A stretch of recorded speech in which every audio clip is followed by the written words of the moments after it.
चलो मेरे जिगर के छिल्लो, अपन वापस स्टार्ट करते हैं। क्या पढ़ रहे थे अपन लोग? तो फाइनेंशियल प्लानिंग पढ़ा था हमने। फाइनेंशियल प्लानिंग क्या होता था भैया? फाइनेंशियल प्लानिंग और फाइनेंशियल मैनेजमेंट के बीच कंफ्यूज नहीं होना चाहिए, ये बताता था हमें। क्योंकि फाइनेंशियल प्लानिंग कभी भी फाइनेंशियल मैनेजमेंट के इक्वल नहीं हो सकता, क्योंकि फाइनेंशियल मैनेजमेंट तो बहुत बड़ा पेड़ है और फाइनेंशियल प्लानिंग क्या है? उसका छोटा सा बच्चा है। क्या बोलेंगे? छोटा सा बच्चा है जी, बच्चा। ओके, तो फाइनेंशियल प्लानिंग क्या होता है भैया? फाइनेंशियल प्लानिंग एक हमें एक ब्लूप्रिंट देता है ऑर्गेनाइजेशन के फ्यूचर ऑपरेशन के बारे में। ठीक है, कि फाइनेंस में हम क्या करने वाले हैं आगे।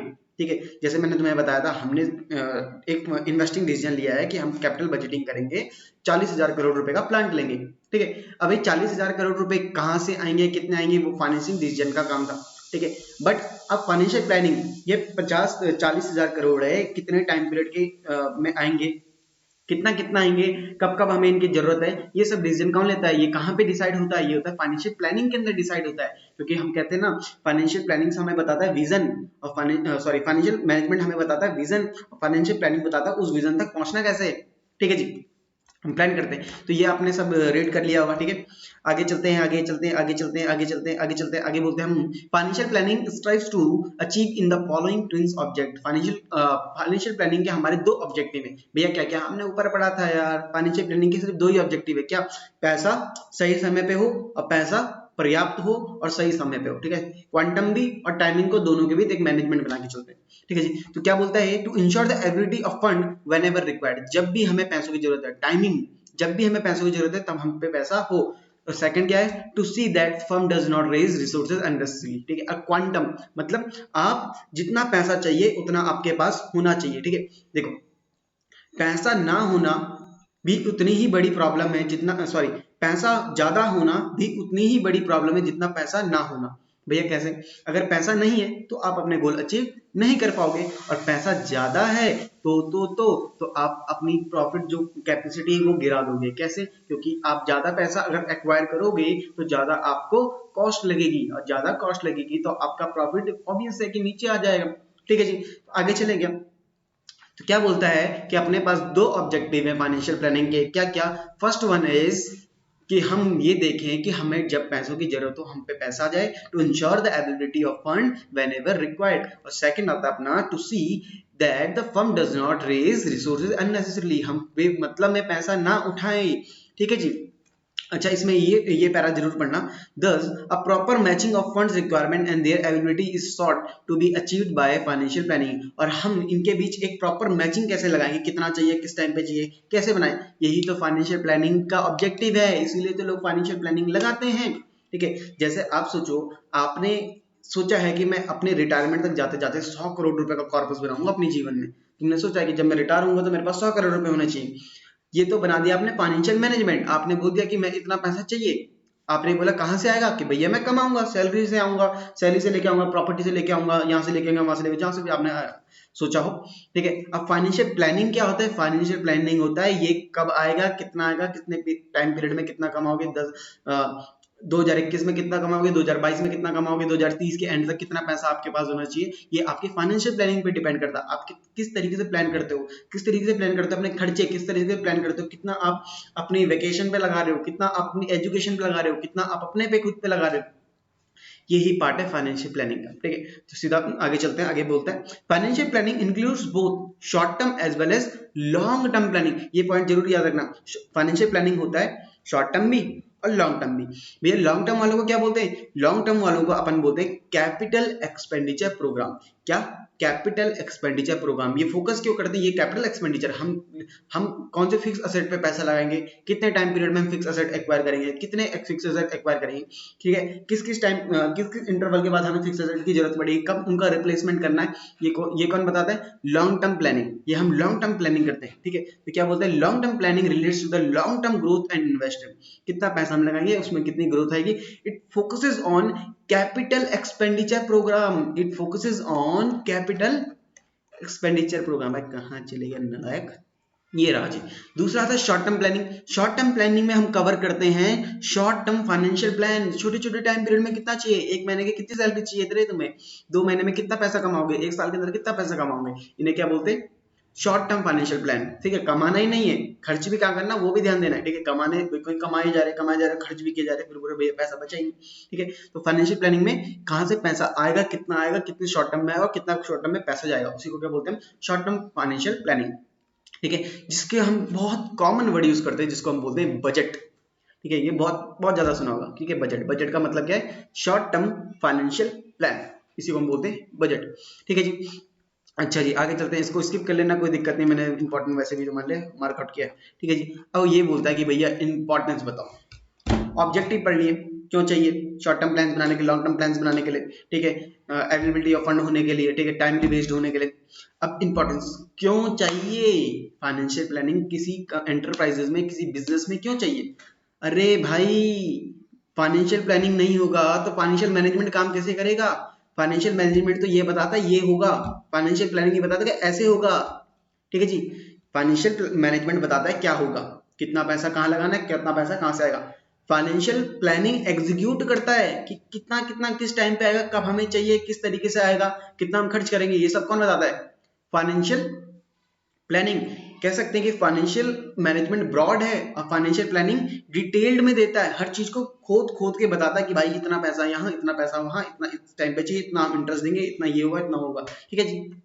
इंपॉर्टेंस क्या है, सबसे पहले इंपॉर्टेंस, ये हेल्प करता है आपको फोरकास्ट करने में, कंपनी का फ्यूचर बता सकता है फाइनेंशियल प्लानिंग, ये बता सकता है फ्यूचर में कितना खर्चा होगा, ये बता सकता है फ्यूचर में कितने आपको आइटम्स की जरूरत पड़ेगी, कितना आपको रॉ मटेरियल, कितना आपको इन्वेंट्री चाहिए, ये बता सकता है फ्यूचर में ग्रोथ का पर्सपेक्टिव क्या है आपका, किस तरीके से ग्रोथ आपकी आई और कितनी आ सकती है, सीधा सीधा कह सकते हैं प्रिडिक्शन लगा सकता है ये, ठीक है। सॉरी, और प्रिडिक्शन लगाएगा तो मतलब उस तरीके से वो अपने अपने लिए आगे के प्लान्स भी बना सकता है। सोचा है कि 20% ग्रोथ ला सकते हैं हम, तो 20% ग्रोथ के लिए अपने सेल्स की टारगेट भी लगाया कि सेल्स हमको इतनी करनी पड़ेगी भाई, तब जाके 20% ग्रोथ आएगी कंपनी के अंदर, ठीक है। तो एक तरीके से क्या करता है, आपके लिए फोरकास्टिंग करता है, फ्यूचर के सिचुएशन बता देता है आज ही कि फ्यूचर में भाई ये होने वाला है, इसके लिए तैयार रहो, ठीक है। और दूसरा आता है बाय प्रिपेयरिंग अ ब्लूप्रिंट, और ये आपके लिए बनाता है ब्लूप्रिंट। ब्लूप्रिंट मतलब एक रास्ता खोद के बता देता है जी कि यहाँ पे जाके यहाँ ये होगा, यहाँ पे जाके ये होगा, इतना यहाँ पे लगाएंगे, इतना यहाँ से आएगा इनकम, इतना इनकम, इस इनकम को वहां बांटना है, इतना आगे आने वाले सालों में डिविडेंड देना है, सब फाइनेंशियल प्लानिंग का पार्ट है, ठीक है। तो आगे चलेंगे, आगे क्या इंपॉर्टेंस हो सकती है भैया इसकी, आगे चले इसको cutting back to the debt, इसे काट देना, ठीक है, जरूरत नहीं है इसे पढ़ने की, ठीक है। आगे चलते हैं, avoiding business shocks and surprises, business में अलग अचानक से शॉक आ जाए और सरप्राइज आ जाए, अरे बाप रे क्या हो गया ये, ठीक है, इसको भी अवॉइड करने के लिए हेल्प करता है कौन, फाइनेंशियल प्लानिंग। अगर आपने अच्छा खासा फाइनेंशियल प्लानिंग करी है तो आपको शॉक एंड सरप्राइजेस से ज्यादा मतलब फर्क नहीं पड़ेगा। जैसे अभी कोरोना वाला केसेस आए थे, बड़ी बड़ी कंपनियां हिल गई थी वहां पे, क्यों, उनका फाइनेंशियल प्लानिंग को भी सोचा ही नहीं था कि ऐसा होगा, कोविड पीरियड आएगा, ठीक है। तो शॉक और सरप्राइजेस के लिए मतलब वो तैयार नहीं थे, प्रिपेयर नहीं थे, ठीक है। बट बहुत सारी कंपनियों को पता था कि हाँ कभी तो हमारी कंपनी के बुरे हाल हो सकते हैं, ठीक है, तो वो पहले से तैयार थे, तो कंपनी आज भी एग्जिस्ट कर रही है, ठीक है। बहुत सारी कंपनियां रफू चक्कर अब करेंगे क्या, कुछ करने के लिए है ही नहीं उनके पास, तो क्या करता है, अवॉइडिंग फ्यूचर बिजनेस शॉक्स और सरप्राइजेस, ठीक है, हमको अवॉइड करने में हेल्प करता है। नेक्स्ट आता है इसको कोऑर्डिनेट करना, कोऑर्डिनेट किन चीजों को कोऑर्डिनेट करता है, ये डिफरेंट डिफरेंट डिपार्टमेंट को, डिफरेंट डिफरेंट पॉलिसीज को, डिफरेंट डिफरेंट प्रोसीजर को मिला के क्या करता है, एक तरीके से चलाने की कोशिश करता है, कोऑर्डिनेशन बिठाने की कोशिश करता है, जैसे सेल्स का, प्रोडक्शन के साथ, प्रोडक्शन का, फाइनेंस के साथ, इन सबके रिलेशन को जोड़ने का काम करता है फाइनेंशियल प्लानिंग। किसको कहाँ पे कितनी जरूरत है पैसों की, कितना कहाँ पे खर्चा करने की जरूरत है, कितना रॉ मटेरियल को पैसे देने की जरूरत है, ये सब फाइनेंशियल प्लानिंग का ही पार्ट है। आगे चलते हैं, ये एक डिटेल्ड प्लान ऑफ एक्शन बताता है कि detail planning, plan of action मतलब कितना कब क्या होना चाहिए, कितना काम होना चाहिए, कितना काम कितने टाइम बाद होना चाहिए, ठीक है भैया। इससे क्या फायदा होता है, इससे देखो क्या क्या फायदे, इससे आपका एक तो वेस्टेज रुक जाएगी, आपके एफर्ट्स जो लगे हैं, आपने जो जितना रिसोर्सेज लगाए वो रुक बच जाएंगे, ठीक है। और डुप्लीकेशन ऑफ एफर्ट्स, कोई काम दो बार ना हो जाए वो भी रुक जाएगा, ठीक है। और गैप इन प्लानिंग, ठीक है, प्लानिंग में जो गैप आ जाता है, कुछ कुछ चीजें छूट जाती हैं जो, उनको भी कवर करके चल जाता है, ठीक है। तो डिटेल प्लान ऑफ एक्शन बना के कोशिश करता है फाइनेंशियल प्लानिंग, ये फायदा होता है फाइनेंशियल प्लानिंग का। आगे चलते हैं, आगे बोलता है लिंक करता है, किस चीज को लिंक करता है जी, लिंक करता है आपके प्रेजेंट और फ्यूचर को, ठीक है। आज तुम किस हालत में हो और 30 साल बाद किस हालत में जाने वाले हो, इसके बीच ये पूरा रास्ता बना देता है, किस टाइम पे क्या होगा, किस तरीके से होगा, तो लिंक कर देता है आज को फ्यूचर से, ठीक है, ताकि आप उस रास्ते पे चलते जाओ चलते जाओ चलते जाओ और एक दिन सक्सेस मिल जाए, ठीक है जी। आगे चले, आगे बोलते हैं link between investment and financing decision. Investment और फाइनेंसिंग डिसीजन के बीच एक लिंक बना के चलता है। इन्वेस्टमेंट डिसीजन मतलब कहाँ पैसा लगाना है, फाइनेंसिंग डिसीजन मतलब कहाँ से पैसा आएगा, इसके बीच कैसे लिंक बनाता है। ये एक तरीके से एक एक फ्रेमवर्क बना देता है कि जब इतना पैसा आएगा तो अगर हमारे पास इतना सरप्लस बच रहा है तो हमें अब और कितने लेने की जरूरत है। ठीक है, जैसे आपने इन्वेस्टमेंट करने का सोचा है 4,000 करोड़, ठीक है, और सोचो आपने अपनी ऑपरेशन करके 2,000 करोड़ खुद जमा कर लिए, तो फाइनेंस करने के लिए फाइनेंस पे भी असर पड़ेगा ना, कितना पैसा आपको अब उठाने की जरूरत है, मतलब अब 2,000 करोड़ उठाने की जरूरत है। ठीक है, ओके जी। आगे आगे आगे आगे आगे, अच्छा जी। अब आपका नेक्स्ट टॉपिक आता, अच्छा ये वाला लास्ट पॉइंट छूट गया। By spelling out the detailed objective of various business segment and it makes the evaluation of actual performance easier. इससे क्या होता है, आपका इवेल्युएशन आसान हो जाता है फाइनेंशियल प्लानिंग से। आपके पास बहुत सारा डेटा होता है, आपके पास बहुत सारे नंबर्स होते हैं जिसके हिसाब से आप अपनी फोरकास्टिंग कर सकते हो, आप अपने सेल्स प्रिडिक्ट कर सकते हो। ठीक है, तो इवेल्युएशन आसान कर देता है क्योंकि आपके सारे ऑब्जेक्टिव पहले से वेल डिसाइडेड होते हैं कि आपको क्या क्या करना है, किस टाइम पे कितना करना है। अच्छा जी, ये सबसे प्यारा टॉपिक, बहुत प्यारा टॉपिक, सबका राज दिलाना टॉपिक, कैपिटल स्ट्रक्चर। ठीक है जी, तो अपन चलते हैं कैपिटल स्ट्रक्चर की तरफ। एक मिनट जरा मैं देख लूं रिकॉर्डिंग हो रही है कि नहीं। ओके जी, बिल्कुल बरोबर रिकॉर्डिंग हो रही है। आगे चलते हैं आगे। ओके, पीछे, अरे बाप रे। ओके, तो कैपिटल स्ट्रक्चर क्या कहता है, कैपिटल स्ट्रक्चर का मतलब है कि आपकी कंपनी में जितनी टोटल कैपिटल लगी है उसमें कर्जा कितना होना चाहिए और तुम्हारा खुद का पैसा कितना होना चाहिए। क्या बोलेंगे, आपकी पूरी कंपनी की कैपिटल में कितना कर्ज होना चाहिए और कितना इक्विटी कैपिटल होनी चाहिए। ठीक है जी, फिर से बोलो मेरे साथ, आपकी कंपनी में कितना खुद का पैसा होना चाहिए, कितना कैपिटल आपकी इक्विटी में होनी चाहिए और कितना डेट होना चाहिए, इसी को बोलते हैं कैपिटल स्ट्रक्चर। कैपिटल स्ट्रक्चर मतलब mixture of debt and equity, इसी को बोलते हैं कैपिटल स्ट्रक्चर। भैया ये कौन डिसाइड करता है, अरे बिठाया तो एक गधे को, क्या नाम उसका, सीएफओ, और वो गधा कौन, तुम, क्योंकि तुम ही तो बनोगे सीएफओ। ठीक है, आगे चलते हैं। One of the important decision under the financial management related to the financing pattern of the proportion of source in raising funds. पैसे का जो जो यहाँ से पैसा आता है, कहाँ से पैसा आता है, इक्विटी से आता है और एक डेट से आता है, उसका प्रोपोर्शन, उसी को बोलते हैं कैपिटल स्ट्रक्चर। ठीक है जी, the source of business finance can be broadly classified into two categories, जिसको हमें पहले से अच्छे से जानते हैं। कौन कौन सा जी, कौन कौन सा, ओनर्स फंड और दूसरा आता है बोरोड फंड। ओनर फंड क्या होता है भैया, ओनर फंड मतलब कितना मालिकों का पैसा, मालिक कौन कौन होते हैं, इक्विटी शेयर वाले और प्रेफरेंस शेयर वाले, और जितना उनका रिजर्व एंड सरप्लस बचा है वो भी मालिकों का ही पैसा होता है। ठीक है, आगे चलते हैं। और दूसरा बोरोड फंड, बोरोड फंड क्या होता है भैया, जितना हमने बाहर से बोरो किया था। भैया बोरो करने के कौन कौन से तरीके हैं, डिवेंचर इश्यू करो, ठीक है, लोन ले लो, सिक्योर लोन ले लो, ठीक है जी, और डिपॉजिट्स, बाहर के लोगों का डिपॉजिट अपने पास रखवा लो। ठीक है, तो इसको हम बोलते हैं बोरोड फंड। अच्छा जी, तो अब तक हमने क्या सीखा इसमें कि कैपिटल स्ट्रक्चर क्या होता है, एक प्रोपोर्शन होता है, इसके अंदर दो तरीके होते हैं हमारे पास पैसा उठाने के, इक्विटी शेयर होल्डर्स और सॉरी ओनर्स फंड और बोरोड फंड। ओनर्स फंड मतलब मालिकों का कितना पैसा, जिसके अंदर आता है इक्विटी शेयर्स और प्रेफरेंस शेयर्स और रिजर्व एंड सरप्लस जितना भी हमारा है एज अ केस में भी।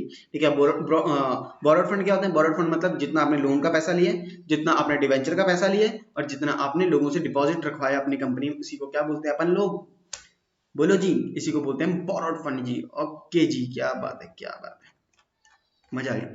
ठीक है जी, तो अपन क्या कह सकते हैं, अपन क्या कह सकते हैं, ये देखो ये public deposits. Okay, public deposit भी अपना 11th क्लास में पढ़ा था हमने, सोर्स ऑफ कैपिटल में 7th चैप्टर में, याद है कुछ, भूल जाओ फिर, लोटा उठाओ और जाओ हरिद्वार और गंगा नहाओ। ठीक है, तो कैपिटल स्ट्रक्चर क्या होता है, एक नंबर में पक्का क्वेश्चन आएगा, लिख के ले लो। ठीक है, कैपिटल स्ट्रक्चर क्या होता है, capital structure refers to the mix between owners and borrowed fund, मालिकों का पैसा और आपके इक्विटी का पैसा कितना होगा, इसी के रेशियो को क्या बोलते हैं, कैपिटल स्ट्रक्चर। ठीक है, अच्छा जी, कौन डिसाइड करता है, CFO ji, CFO. It can be calculated as a debt equity ratio. अरे यार, ये तो अकाउंटिंग में पढ़ा होगा कभी हमने, क्या डेट इक्विटी रेशियो, क्या होता है डेट इक्विटी रेशियो, आपकी इक्विटी और डेट का क्या रेशियो है। ठीक है, अच्छा याद करो कुछ, एक इसका आइडियल रेशियो होता था, ये भी आ सकता है एग्जाम में, इसका आइडियल रेशियो क्या था, याद है किसी को, 2:1। जी हाँ, 2:1। ठीक है, 2:1 मतलब 1 रुपए आपका होना चाहिए, 2 रुपए आपके कर्ज का होना चाहिए, डेट का होना चाहिए, ये कंपनी का आइडियल रेशियो होता है। ठीक है, तो डेट इक्विटी कैसे लगाते हैं अपन, डेट इक्विटी का मतलब होता है डेट का कितना हिस्सा है आपके आपके कैपिटल के अंदर, ठीक है जी।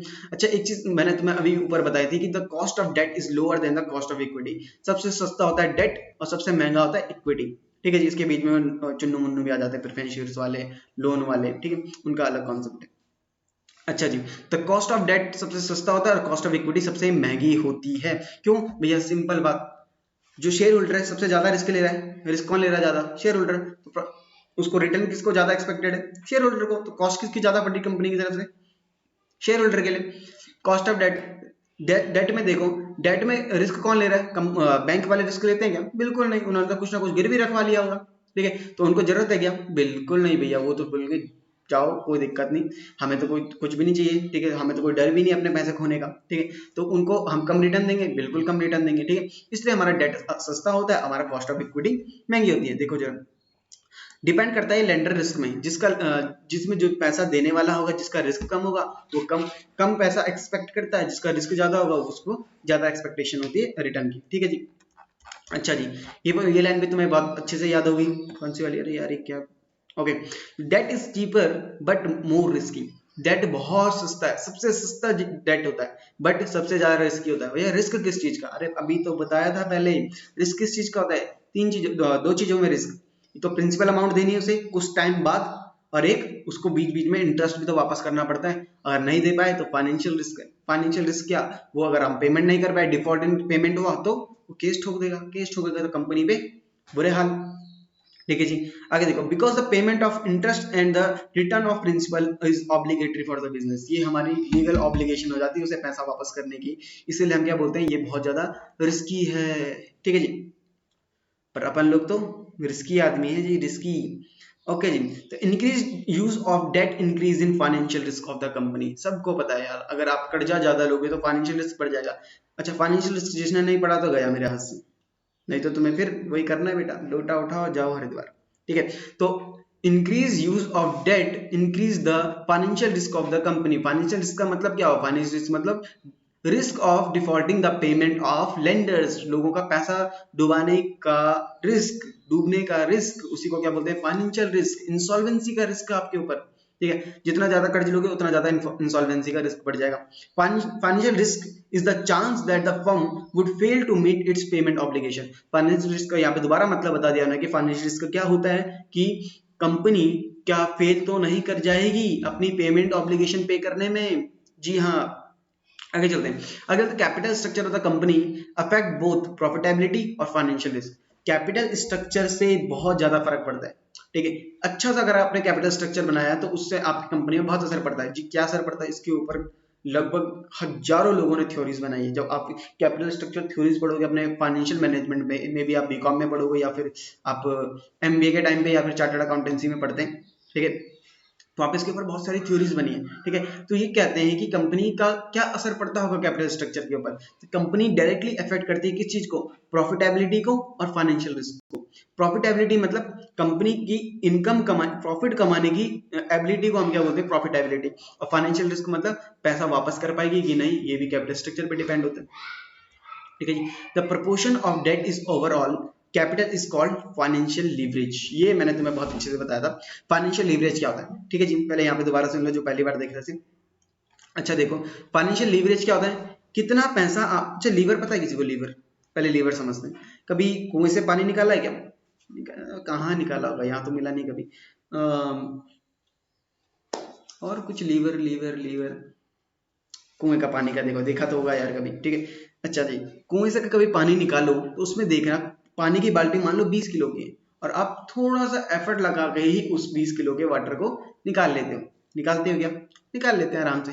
भैया ये कैसे हुआ? हमने बचपन में पढ़ा था यार, सिंपल मशीन याद है चैप्टर, क्लास 4th में आता है सारे सिंपल मशीन, लेवर, एफर्ट्स, फलक्रम, ये सब वो लगा रहता था, ठीक है। जैसे शीशों में खेलते थे, शीशों में देखो इतना भारी आदमी फिर भी वैसे उठा लेता था, ठीक है।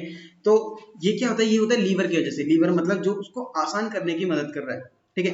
तो फाइनेंशियल लीवरेज का मतलब होता है डेट कितना आप, फाइनेंशियल लीवरेज का मतलब हुआ कि कितना आपने डेट लिया अपने अपनी कंपनी की प्रॉफिट को बढ़ाने में। अब इसमें देखो फायदा क्या है, इसमें देखो कंपनी ने लोन लिया, प्रॉफिट कमाया, क्या प्रॉफिट का हिस्सा देते हैं क्या हम जिससे लोन लेते हैं?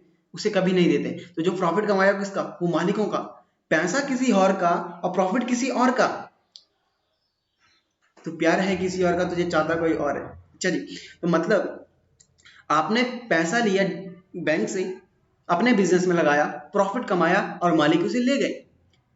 अच्छा, ये तो मालिकों का फायदा हो गया। तो फाइनेंशियल मैनेजमेंट का तो काम ही ये है, याद है, primary objective of financial management is to wealth maximization concept, wealth maximize करना अपने मालिकों का। तो यहाँ पे फाइनेंशियल लीवरेज आता है। फाइनेंशियल लीवरेज मतलब कितना आप कर्ज लेके मालिकों को कमा के दे रहे हो, उसी को बोलते हैं फाइनेंशियल लीवरेज। फाइनेंशियल लीवरेज कर रहे हैं, ठीक है जी। तो ये आपका एक नंबर में आ सकता है, व्हाट इज फाइनेंशियल लीवरेज, ठीक है। Financial leverage is nothing, financial leverage is the proportion of debt in overall capital. पूरी कैपिटल में कर्ज कितना है, उसी को बोलते हैं फाइनेंशियल लीवरेज। भैया जैसे 100 रुपए का आपकी कैपिटल है, उसमें आपने 10 रुपए आपने कर्ज ले लिया, तो 10 रुपए क्या है आपका फाइनेंशियल लीवरेज। उस 10 रुपए से आप अपने मालिकों की मदद कर रहे हो पैसा कमाने, ठीक है। इसका बहुत ज्यादा असर पड़ता है आपकी कंपनी पे, ठीक है। जैसे इसमें देख लेते हैं, जैसे कंपनी इसमें देखो ईबीआईटी, ईबीआईटी का मतलब होता है earning before interest and taxes, और अर्निंग पर शेयर, ईपीएस का मतलब होता है अर्निंग पर शेयर, एक शेयर पे कितना रुपए कमा रहे हैं।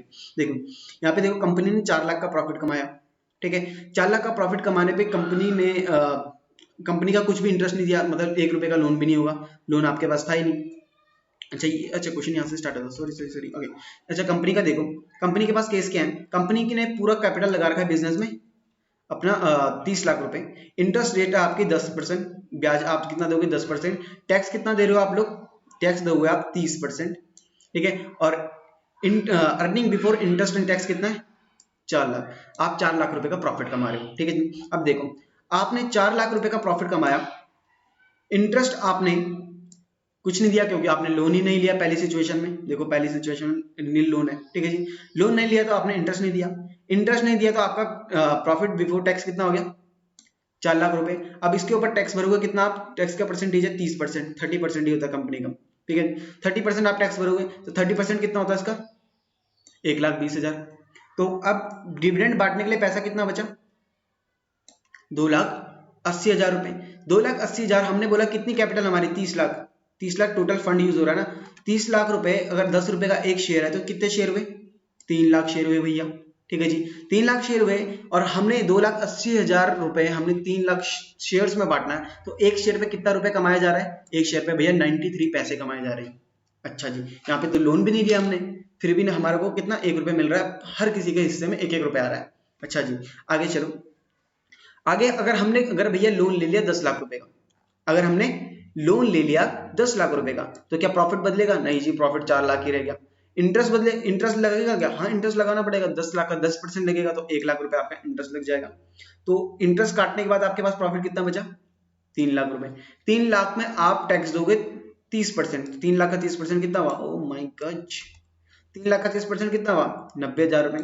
तो आपकी जेब में रुपए कितने बचे 2,10,000 रुपए। अब देखो टोटल कैपिटल कितनी थी 30 लाख, 30 लाख में से तो 10 लाख का लोन है, 20 लाख रुपए इक्विटी शेयर होल्डर्स के होंगे, तो 20 लाख रुपए आपके इक्विटी शेयर होल्डर्स के हैं, तो टोटल इक्विटी शेयर्स कितने में 2 लाख शेयर्स, तो 10 रुपए का एक है, ठीक है जी। तो हर किसी के हिस्से में कितने रुपए आ रहे हैं 1 रुपए 5 पैसे। अच्छा, तुमने एक चीज देखा, जब हमने लोन ही नहीं लिया था तो हर किसी के हिस्से में 93 पैसे आ रहे थे, अब हमने लोन ले लिया तो 1 रुपए 5 पैसे आ रहे हैं। भैया ऐसा कैसे हुआ, अरे ऐसे इसलिए हुआ नालायकों, क्योंकि डेट क्या होता है सस्ती कैपिटल, डेट क्या है सस्ती कैपिटल, सस्ती कैपिटल बढ़ाओगे तो प्रॉफिट भी तो बढ़ जाएगा, मार्जिन भी तो बढ़ जाएगा सबके पास, ठीक है जी। अब देखो और खतरनाक करो जरा से, देखो आपने अब क्या कर लिया 20 लाख रुपए का लोन लिया, 30 लाख में से 20 लाख का लोन, 10 लाख का आपके मालिकों का, प्रॉफिट वही देख लो, प्रॉफिट सेम है 4 लाख, ठीक है जी। इसके ऊपर इंटरेस्ट कितना लगेगा 20 लाख पे 10%, 2 लाख रुपए, ठीक है जी। उसके बाद 2 लाख पे अपन लोगों ने क्या किया, 2 लाख पे अपना प्रॉफिट कितना बचा 2 लाख रुपए प्रॉफिट बचा, भैया उस पर टैक्स दे दूं, टैक्स दिया हमने 60,000 रुपए, क्योंकि 30% टैक्स ज्यादा है जी, ठीक है। उसके बाद भी प्रॉफिट कितना बच रहा है मालिकों के लिए 1,40,000। अब 10 लाख रुपए है हमारे पास कैपिटल अपनी इक्विटी शेयर कैपिटल, उसमें एक शेयर 10 रुपए का है, तो अपने पास शेयर कितना है 1 लाख शेयर, ठीक है। तो हर किसी के हिस्से में कितने आ रहे हैं 1,40,000 रुपए, 1 रुपए 40 पैसे, ठीक है। अब देखो जरा, जब हमने लोन ही नहीं लिया था तो हर किसी के हिस्से में 93 रुपीज आ रहे थे, अब लोन लिया तो 1 रुपए 5 पैसे आ रहे हैं, और लोन और बढ़ाया तो 1 रुपए 40 पैसे आ रही है, मतलब उनकी अर्निंग बढ़ रही है, वेल्थ मैक्सिमाइजेशन हो रहा है। ये किस वजह से हो रहा है, ये भैया सिंपल फाइनेंशियल लीवरेज की वजह से हो रहा है, क्योंकि हमने लोगों का पैसा यूज करके अपना प्रॉफिट कमाने में मदद करी। इसमें एक और चीज है, टैक्स डिडक्टिबिलिटी। अब देखो सब कुछ सेम है, ठीक है, किसी भी चीज में ज्यादा चेंज नहीं आ रहा है, पर टैक्स देखो जैसे जैसे इंटरेस्ट बढ़ रहा है ना, तो आपका टैक्स देखो पहले 1,20,000 का था, अब 90,000 का हो गया, अब 60,000 का हो गया। इससे क्या हुआ, आपका टैक्स कम होता रहा तो आपके पास प्रॉफिट भी ज्यादा मार्जिन बचता रहा, पर ज्यादा मार्जिन बचने की वजह से आपके पास शेयर भी कम थे, तो उससे क्या हुआ, आपका अर्निंग पर शेयर ज्यादा बढ़ गया, ठीक है, इसे ईपीएस कहते हैं। अच्छा जी, तो इस तरीके से फाइनेंशियल लीवरेज बताया जाता है। ये फाइनेंशियल लीवरेज क्या होता है, फाइनेंशियल लीवरेज का मतलब क्या होता है, कैपिटल स्ट्रक्चर, ठीक है, कैपिटल स्ट्रक्चर मतलब financial leverage is computed as D upon E, debt equity ratio को ही फाइनेंशियल लीवरेज कहा जाता है। अच्छा एक और चीज है, जैसे मैंने अपन लोगों ने यहाँ पे बताया था कि हमने डेट का सहारा लेके, कर्जे का सहारा लेके अपना प्रॉफिट बढ़ाया, और देखो 93 पैसे से हमने 1 रुपए पे गए, और 1 रुपए से हमने 1 रुपए 40 पैसे पे गए, ठीक है, अपना मतलब हमने डेट का सहारा लेके अपना अपना इनकम बढ़ाई, अपना अर्निंग बढ़ाया, अपनी वेल्थ बढ़ाई, इसी को हम बोलते हैं ट्रेडिंग ऑन इक्विटी। क्या बोलते हैं, ट्रेडिंग ऑन इक्विटी, ठीक है, by using the debt we are increasing our wealth, ठीक है, मैक्सिमाइजिंग आवर वेल्थ, इसी को क्या बोलते हैं, ट्रेडिंग ऑन इक्विटी। हम ट्रेडिंग ऑन इक्विटी कर रहे हैं, ठीक है, इक्विटी को ट्रेड कर रहे हैं। अच्छा जी, आगे चलते हैं, आगे इसको देखो जरा, as the financial leverage increase the cost of fund decline. जैसे जैसे फाइनेंशियल लीवरेज ज्यादा लगाते हैं, ठीक है, तो कॉस्ट कम हो जाती है, क्यों, क्योंकि सस्ती कैपिटल का हिस्सा ज्यादा डाल दिया। फाइनेंशियल लीवरेज क्या होता है, कर्जा कितना बैंक आपने कितना कर्जा अपनी कैपिटल में डाल दिया, ठीक है जी, because of increase of use of cheaper debt, क्योंकि आपका जो कर्ज जो होता है वो सस्ता होता है, इससे क्या होता है, फाइनेंशियल रिस्क भी बढ़ जाएगा कंपनी का, ठीक है, और फाइनेंशियल रिस्क बढ़ेगा तो the impact of financial leverage on the profitability of business can be seen throughout the EBIT और ईपीएस, ठीक है, और जो हमने ऊपर देखा ना अभी टेबल वाला, ये इसके हिसाब से आप समझ सकते हो, आपकी प्रॉफिट अर्निंग कैपेसिटी तो बढ़ेगी, बट एक चीज है यहाँ पे, एक हो जाता है रिस्क, रिस्क किस चीज का, फाइनेंशियल रिस्क बढ़ जाएगा जी, ठीक है। तो यहाँ पे ये सारे केसेस दिए थे उन्होंने उन्होंने केस जो हमने ऊपर केस अभी मैंने समझाया, उन्होंने यही एक्सप्लेन किया, ठीक है, तो आप इसे स्किप कर सकते हो। देखो जैसे इसने यहाँ पे दिखाया कि भैया अगर ज्यादा ही लोन ले लिया तो क्या होगा, सारा ही पैसा लोन का होगा, तो बेटा आपकी तो लंका लगनी तय है फिर। देखो यहाँ पे देखो, जितना प्रॉफिट कमाया उतना इंटरेस्ट जा रहा, तो मालिकों के हाथ में कुछ नहीं बचा, तो किसी ने 1 रुपए तक नहीं कमाया, ठीक है, तो ज्यादा लोन लेना भी हानिकारक है, ठीक है, लोन उसे लेना चाहिए जिसके पास कैपेसिटी हो, मतलब इंटरेस्ट वापस करने की। अब देखो इसमें देखो 2 लाख रुपए का प्रॉफिट कमाया, यहाँ पे इंटरेस्ट कुछ नहीं दिया, तो चल ठीक है भाई 2 लाख रुपए तेरे हाथ में बच गए। यहाँ पे 2 लाख रुपए का इंटरेस्ट कमाया, सॉरी 2 लाख रुपए का प्रॉफिट कमाया, 1 लाख रुपए का इंटरेस्ट पे करना पड़ा, तो अब 1 लाख रुपए हाथ में। अब यहाँ देखो 2 लाख रुपए कमाए और 2 लाख रुपए ही वो वापस इंटरेस्ट में दे देगा, तो अपने घर में क्या बचेगा, कुछ नहीं, तो मेरे बाल बच्चे भूखे नहीं मर जाएंगे क्या, तो मरेंगे ना, तो अपने पास तो 1 रुपए भी नहीं बचेगा। तो ज्यादा कर्जा लेना भी हानिकारक है, कम कर्जा लेना भी हानिकारक है, क्योंकि कर्जा नहीं लेगा तो प्रॉफिट नहीं बढ़ेगा, ठीक है। तो अब आता है फाइनेंशियल मैनेजमेंट का कॉन्सेप्ट, अब बोलता है कि कैपिटल स्ट्रक्चर ऐसा बनाओ कि अपना ऑप्टिमम यूटिलाइजेशन हुआ, अपना एक ऐसा पॉइंट ढूंढो जहां पे अपने को चांदी चांदी हो जाए, ठीक है, यही काम है सीएफओ का, यही काम होता है फाइनेंशियल मैनेजमेंट वालों का, ठीक है, फाइनेंशियल प्लानिंग करते हैं इस तरीके से करते हैं ताकि एक वेल बैलेंस्ड बन जाए, मतलब अपने ऑप्टिमम वाले लेवल पे चले जाए, ठीक है, अपने रिसोर्सेज का बेस्ट यूज करें।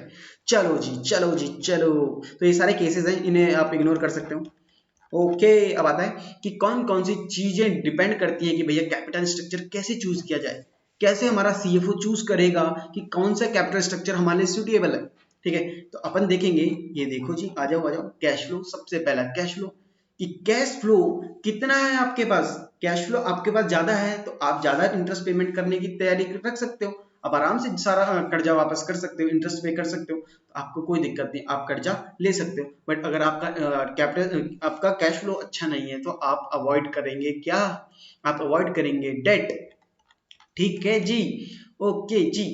इंटरेस्ट कवरेज रेशियो, भैया इंटरेस्ट कवरेज रेशियो क्या होता है कि आपने जितना प्रॉफिट कमाया उस प्रॉफिट में आपका इंटरेस्ट कितनी बार कवर हो रहा है, जैसे मानो मैंने 100 रुपए प्रॉफिट कमाया और मैं ब्याज दे रहा हूँ 10 रुपए, ठीक है, तो मेरा वो 10 रुपए 10 बार कवर हो जाएगा मेरे प्रॉफिट के अंदर, तो मुझे कोई डरने की कोई बात नहीं है, ठीक है। तो इंटरेस्ट कवरेज रेशियो क्या है, the interest coverage ratio refers to the number of times earning before interest and taxes of the company cover the interest obligation, कितनी बार हमारा इंटरेस्ट अपनी अर्निंग को कवर करता है, ठीक है जी। जैसे मैंने अभी आपको बताया 10 रुपए की मेरी इंटरेस्ट जाती है, तो 100 रुपए मैंने कमाया तो मेरा 10 रुपए 10 बार मेरे प्रॉफिट को कवर करता है, तो मुझे अभी तक कोई डरने की बात नहीं है, ठीक है, क्योंकि जितना ज्यादा ये रेशियो होगा उतना उतना कम ये रिस्की होगा, ठीक है, आपको फाइनेंशियल रिस्क उतना कम होगा, ठीक है। तो higher the ratio lower shall be the risk of the company, ठीक है, आपको फाइनेंशियल रिस्क उतना कम हो जाएगा।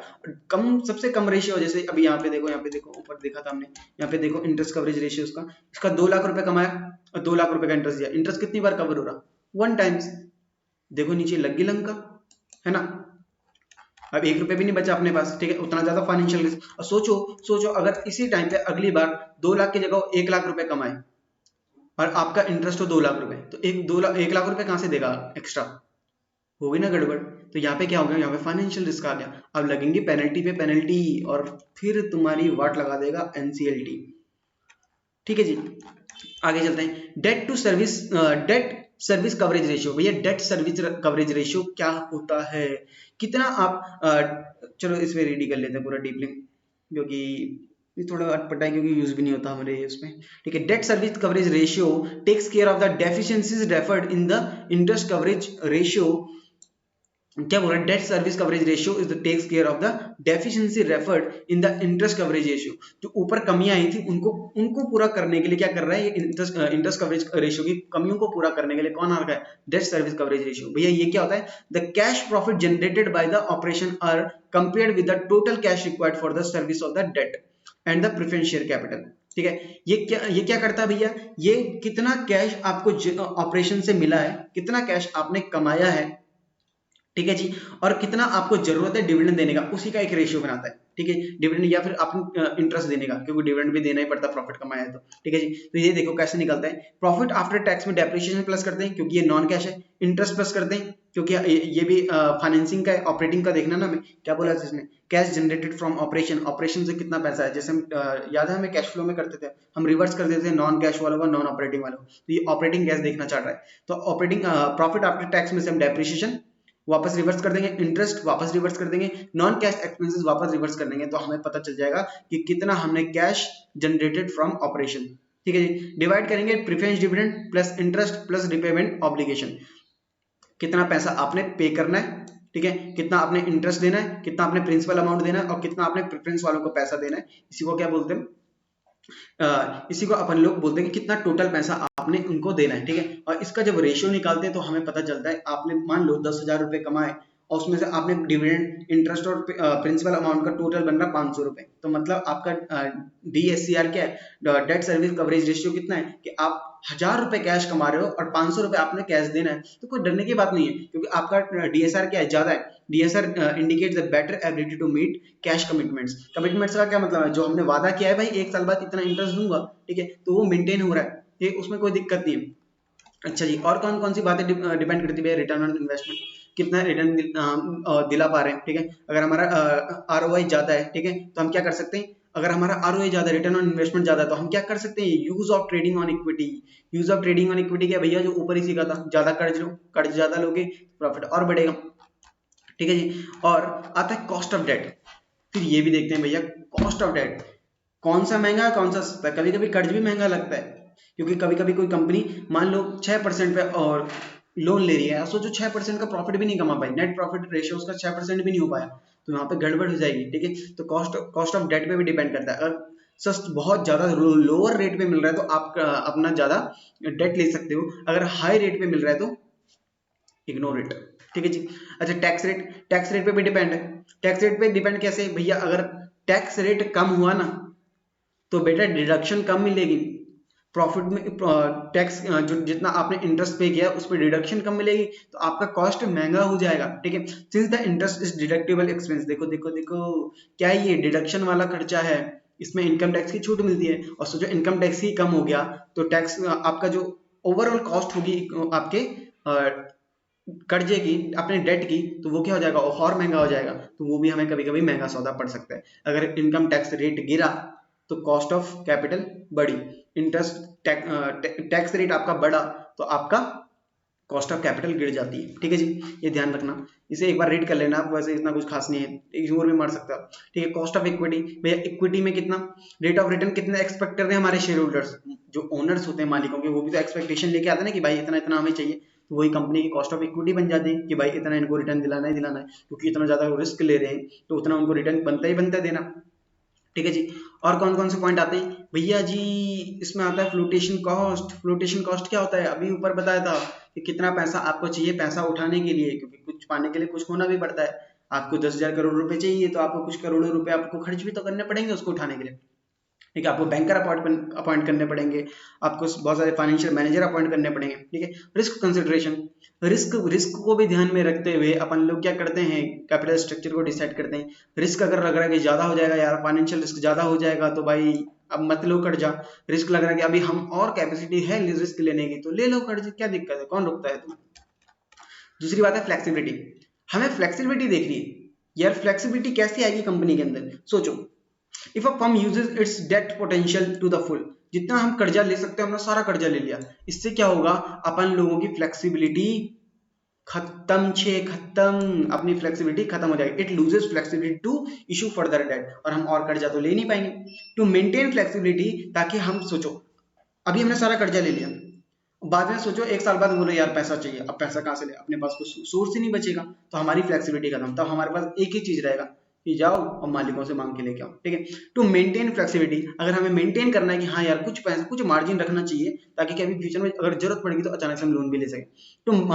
To maintain flexibility it must maintain the some borrowing powers, अगर हम थोड़ा सा जितनी हम ले सकते हैं कैपेसिटी उससे थोड़ा कम लें, उससे कम लेंगे तो क्या होगा, थोड़ा एक मार्जिन बच जाएगा जो हम कभी फ्यूचर में दोबारा यूज कर सकते हैं। ठीक है, तो फ्लेक्सिबिलिटी को भी ध्यान में रखे हुए फिर आता कंट्रोल, या कंट्रोल रिस्क और आपका कॉस्ट, इन चीजों को तो तीन तीन चीजों को तो मेन ध्यान रखना ही रखना है।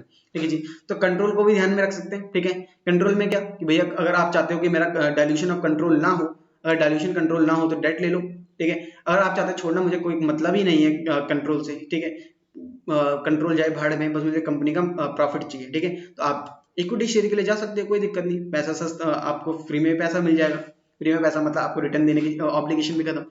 रेगुलेटरी फ्रेमवर्क, रेगुलेशन, कौन कौन रेगुलेटरी है वहां पे, एक चीज देखो, इक्विटी शेयर्स को रेगुलेट करता है सेबी। सेबी भैया अभी हम अगले चैप्टर में पढ़ेंगे। ठीक है, सेबी क्या करता है, सेबी रेगुलेट करता है इक्विटी शेयर मार्केट को। मार्केट किस तरीके से काम करेगा, किस तरीके से एक कंपनी पब्लिक के पास जाएगी पैसा लेने।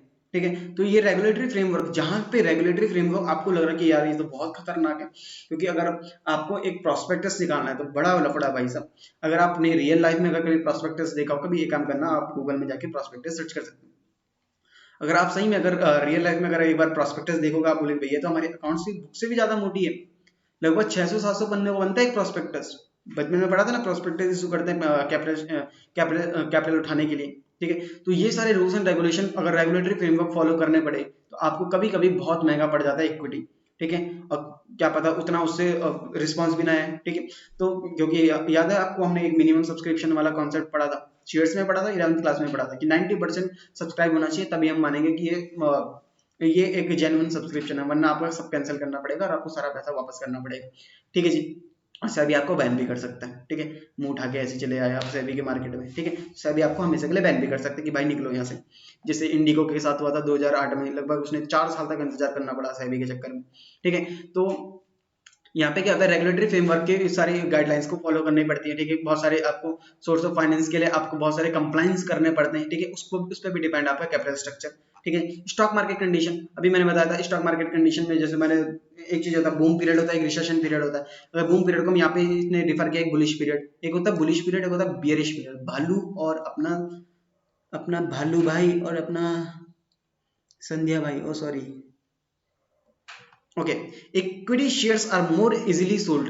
ठीक है, हायर प्राइस, जब आपका बुलिश पीरियड होगा तो आप शेयर्स को महंगा बेच सकते हो, आप सिक्योरिटी प्रीमियम रिजर्व जितना लूटना है लूट लो।